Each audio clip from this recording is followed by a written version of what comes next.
1757 17व्या शतकात जेव्हा उत्तर भारत रक्ताने लाल झाला होता, जेव्हा उत्तर भारतावर परकीय आक्रमकांचा कहर चालू होता, अचानक एक नाव संपूर्ण हिंदुस्थानला हादरवत होतं.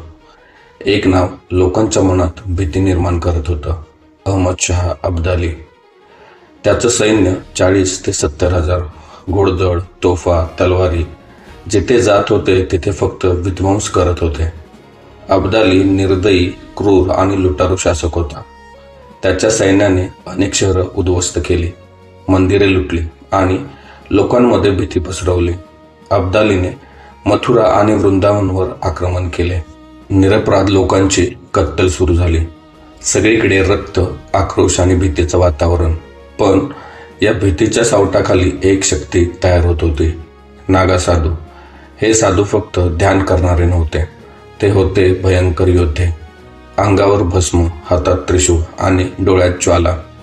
नागा साधूंची लढाई म्हणजे फक्त युद्ध नव्हे, ती एक उग्र, प्रचंड आणि थरारक ऊर्जा असते. धुळीने भरलेल्या रणांगणात नग्न देहावर फक्त भस्म लावलेले नागा साधू विजेसारखे पुढे सरकतात. त्यांच्या डोळ्यात भीतीचा लवलेश नसतो, फक्त ज्वालासारखा राग आणि धर्मरक्षणाची जिद्द. हातात त्रिशूळ, तलवार आणि भाले घेऊन ते शत्रूवर तुटून पडतात. हर हर महादेवचा कडकडाट आकाशाला हादरवतो.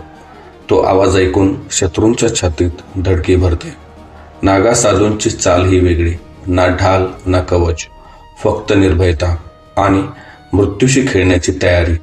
ते रणांगणात वादळासारखे घुसतात. एक झटका आणि शत्रू जमिनीवर, दुसरा वार आणि संपूर्ण तुकडी मागे हटते. त्यांच्या शरीरावर जखमा होतात, रक्त वाहतं, पण ते थांबत नाहीत, कारण त्यांच्यासाठी युद्ध म्हणजे केवळ जिंकणं नाही, तर श्रद्धा, स्वाभिमान आणि धर्माचं रक्षण आहे. नागा साधू म्हणजे जिवंत वीज.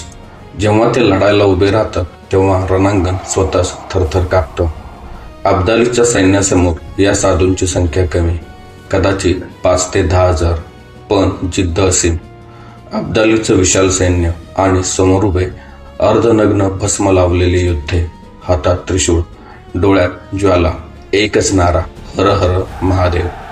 हजारो नागा साधू एकत्र येऊन अब्दालीच्या सैन्यावर तुटून पडले. त्यांच्या शरीरावर कपडे नव्हते, पण धैर्य अपार होतं. हर हर महादेवचा नारा देत त्यांनी शत्रूवर हल्ला चढवला. अब्दालीचं सैन्य, जे मोठ्या लढायांमध्ये कधीच हरलं नव्हतं, ते या साधूंच्या प्रचंड तडाख्याने हादरलं. तलवारींचा आवाज, रक्ताच्या नद्या आणि रणांगणात घुमणारा एकच नारा, हर हर महादेव. जेव्हा युद्ध सुरू झालं तेव्हा संख्या महत्त्वाची राहिली नाही. नागा साधूंनी इतका भयंकर हल्ला केला की अब्दालीच्या सैन्यात गोंधळ उडाला. घोडे पळू लागले, सैनिक मागे हटू लागले. ही साधी लढाई नव्हती, हा होता आत्मत्यागाचा ज्वालामुखी. नागा साधू प्राणांची पर्वा न करता शत्रूवर तुटून पडले. राख लावलेले, जटा वाढवलेले, डोळ्यात ज्वाला घेऊन नागा साधू रणांगणात उतरले. हातात त्रिशूळ, ओठावर हर हर महादेवचा गजर. एकच हल्ला आणि शत्रूंच्या रांगा थरथरल्या. त्रिशूळांचे भयंकर प्रहार, तलवारींचा कडकडाट आणि नागा साधूंची वेगवान झेप. जणू मृत्यूच स्वतः धावत होता. अब्दालीचे सैनिक घाबरून मागे हटू लागले, कारण त्यांच्यासमोर साधू नव्हते, ते होते विनाशाचे रूप. प्रत्येक प्रहारात क्रोध, प्रत्येक गर्जनेत भीती आणि प्रत्येक क्षणात मृत्यू. नागा साधू रणांगणात वादळासारखे उतरले. राखेने माखलेलं शरीर, जटा उडत होत्या, डोळ्यात जणू ज्वाला पेटलेल्या. ते थांबत नव्हते. त्यांचे त्रिशूळ थेट शत्रूच्या छातीत घुसत होते. त्रिशूळांचे घातक प्रहार, तलवारींचा कडकडाट आणि प्रत्येक वारासोबत शत्रू कोसळत होता. एक नागा साधू उडी मारत थेट शत्रूच्या घोळक्यात शिरला. त्याचा त्रिशूळ हवेत फिरला आणि एका क्षणात काही सैनिक जमिनीवर कोसळले. दुसऱ्या बाजूला काही साधू घोड्यांच्या तुकडीवर तुटून पडले. घोडे घाबरले. सैनिकांची रांग विस्कळीत झाली. रणांगणात एकच गोंधळ उडाला. रक्ताचे थेंब उडत होते. तलवारींचा आवाज कान फाडत होता. आणि त्या सगळ्यात नागा साधू जणू रुद्रावतार घेऊन नाचत होते. अब्दालीचे सैनिक थरथर कापू लागले, कारण त्यांनी असं युद्ध कधीच पाहिलं नव्हतं. हे साधू नव्हते, हे होते मृत्यूचे दूत.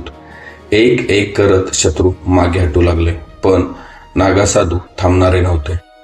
त्यांच्या प्रत्येक गर्जनेने रणांगण हादरत होतं.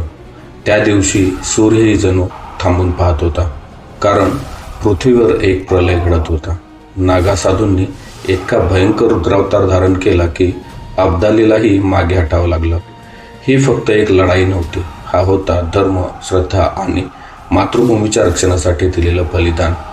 इतिहास सांगतो, त्या दिवशी अब्दाली जिंकला असेल कदाचित, पण त्याला कळालं, या भूमीत अजूनही असे योद्धे जिवंत आहेत जे कधीच झुकणार नाहीत. जेव्हा साधूंनी शस्त्र उचललं तेव्हा युद्ध प्रलय बनलं.